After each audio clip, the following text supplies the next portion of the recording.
আমাদের পক্ষে বাচ্চাকে ফিডিং করা সম্ভব না।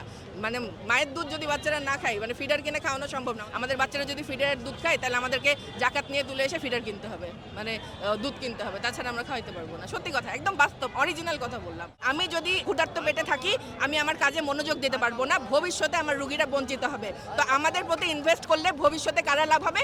এখন যারা শাহবাগের মোড়ে আটকে আছে জ্যামে, তারাই লাভবান হবে ইনশাল্লাহ। ট্রেনি ডাক্তাররা বাংলাদেশের প্রেক্ষাপটে খুবই অবহেলিত। এই অবহেলার অবসান চায়, দাসত্ব প্রথার মানে মুক্তি চায়। আমরা তো হচ্ছে 2021 সাল থেকে একটা ঘোষণা পেয়েছি যে আমাদের ভাতা 30,000 হবে। পরবর্তীতে তো সেটা হয় নাই। হচ্ছে আমরা 2022 থেকে আন্দোলন করছি। ওই আমলে আমাদেরকে তখন 5,000 টাকা বাড়িয়ে দেওয়া হয়, কিন্তু পরবর্তীতে আশ্বাস দেওয়া হয় যে 2024-এর জানুয়ারিতে আমাদের ভাতা আরেক দফায় বৃদ্ধি হবে। সেটা আমাদের হয় নাই। এবং আমরা যেহেতু একটা দেশের মানে পরিস্থিতি খুব পাল্টে গিয়েছিল, এই কারণে আমরা অনেক অপেক্ষা করেছি, বিভিন্ন মন্ত্রণালয়ে গিয়েছি 4-5 মাস ধরে। এখনও মন্ত্রণালয়ে আমাদের কাগজপত্র আটকায় আছে ফাইনাল। ওটা ছেড়ে দিলে হয়তো বা আমাদের ভাতা বৃদ্ধি সম্ভব আর কি। আমরা তো হাসপাতালে trainee doctor, resident, non resident ডাক্তাররা অনেক বেশি পরিশ্রম করি। যদি হাসপাতালে একটা মনিটরিং সেল রাখা হয় যে দেখবে যে ট্রেনিরা আসলে কি করে, রেসিডেন্টরা কি করে, তখন জনগণ আমাদের জন্য এতই ভালোবাসা ফিল করবে যে রাস্তার কষ্টটা তারা ভুলে যাবে। আমার বিশ্বাস, তারা যদি সত্যিকার অর্থে আমাদের ট্রেনিদের কষ্টটা রেগুলার দেখে, প্রত্যেক দিন থেকে দেখে, আমরা পরিবার পরিজন নিয়ে যে স্যাক্রিফাইসটা করি, তাহলে এই রাস্তার একদিনের কষ্ট তাদের কাছে কিছুই মনে হবে না। মনে হবে না আসলে এদের ভাতাটা ন্যায্যভাবে বাড়ানো উচিত। আর সবচেয়ে বড় কথা যেটা, আমরা যে পরিশ্রম করি 50,000 টাকাও যদি করে দেয় সেটাও খুব কমই হবে। আর আমার মনে হয় যে আমরা বিশেষজ্ঞ ডাক্তার হিসেবে তৈরি হলে এ দেশের অনেক অর্থ হচ্ছে বিদেশে পাচার হবে না, আমাদের দেশে থাকবে। আমরা জনগণের সেবা করব। হ্যাঁ, আমরা হচ্ছে সবার কাছ থেকে বেশি ফি নিয়ে কাজ করব না, আমরা গরিব দুঃখীদেরও চিকিৎসা করব, কম কম ফিজে দেখব। যাদের সামর্থ্য আছে তারা বেশি ফিজ দিয়ে দেখাবে। আমরা অনেক রকম সেবা করতে সক্ষম হব এবং ভালো কিছু হবে আমাদের দ্বারা। তো আমরা তো বিশেষজ্ঞ হব। আমি যেমন নিজে একটা গাইনি বিশেষজ্ঞ হব ইনশাল্লাহ। তো কতগুলো প্রসূতি মায়ের আমি হচ্ছে প্রত্যেকদিন সিজার করছি।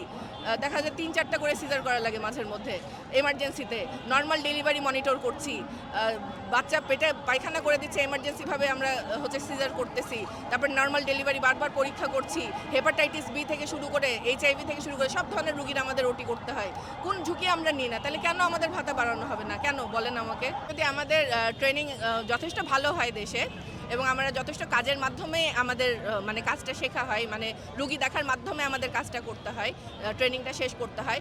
তো যদি আরও আমাদের উচ্চতর প্রশিক্ষণ আরও জোরদার করা হয়, তাহলে আমার বিশ্বাস বাংলাদেশের কাউকে বিদেশে যাওয়া লাগবে না।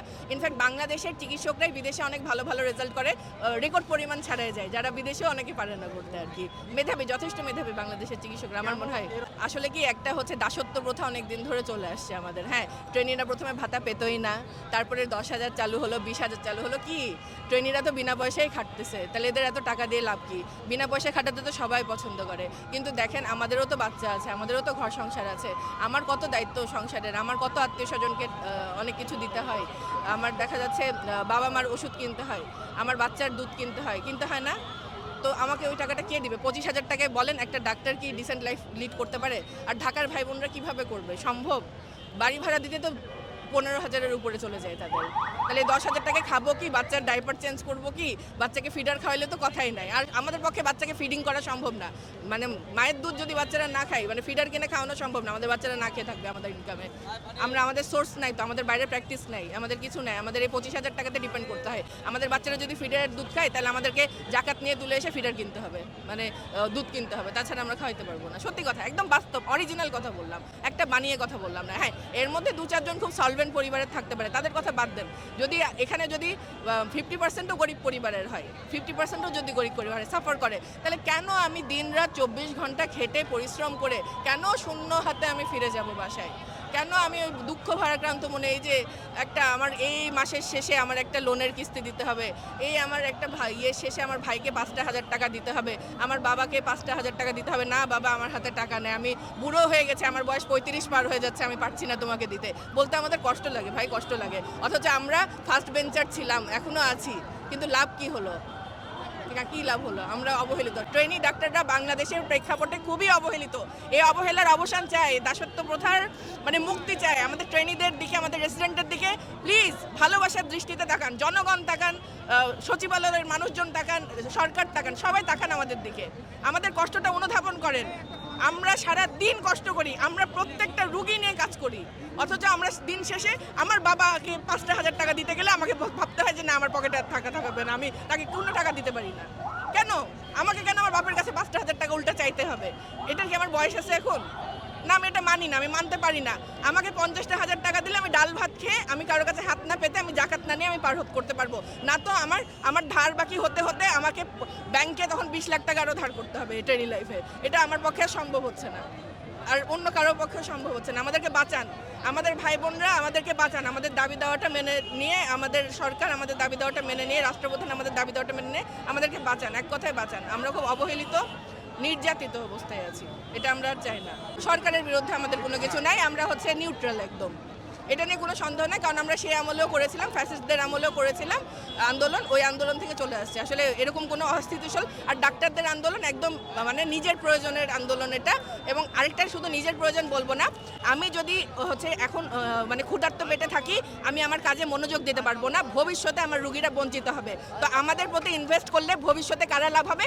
এখন যারা শাহবাগের মোড়ে আটকে আছে জ্যামে, তারাই লাভবান হবে ইনশাল্লাহ। এখন যারা জ্যামে আটকে আছে তারাই লাভবান হবে, ভবিষ্যতে আমাদের ভালো ভালো চিকিৎসা পাবে। আজকে আমাদের ভাতা বাড়লে আমাদের লং পরিকল্পনা, মানে দূরদর্শী চিন্তা ভাবনা, আমাদের দেশের উন্নতি হবেই। এটা একদিনের না, বহুত বছরের পরে হবে, কিন্তু বুঝতে পারবে মানুষজন। আমি যখন 3 বছর পর বিশেষজ্ঞ হব, অনেক মারা ভালো চিকিৎসা পাবে। আমার মনের শান্তিতে আমি যদি চিকিৎসা সেবাটা চালাই যেতে পারি, আমার কাজও শিক্ষা ভালো হবে। ট্রেনি চিকিৎসকদেরকে যোগ্য, তাদের হচ্ছে যোগ্যতার ভিত্তিতে মূল্যায়ন করতে হবে, তাদেরকে যোগ্য ন্যায্য ভাতা দিতে হবে, তাদের ট্রেনিংটা আরেকটু কেমন হচ্ছে, কোয়ালিটিফুল হচ্ছে কিনা পর্যবেক্ষণ করতে হবে। হাসপাতালে আমরা কোনোভাবে কোনো শ্রেণী দ্বারা বা কারো দ্বারা নিগৃহীত হচ্ছে কিনা সেটা মনিটর করতে হবে। আর বেসরকারি চিকিৎসকরা কোনোভাবে যাতে হীনমন্যতায় না ভোগে সেটাও নিশ্চিত করতে হবে, যাতে কারোর থেকে আমাদের কখনো মনে না হয় যে আমাদেরকে একটু দুর্বলভাবে দেখা হচ্ছে।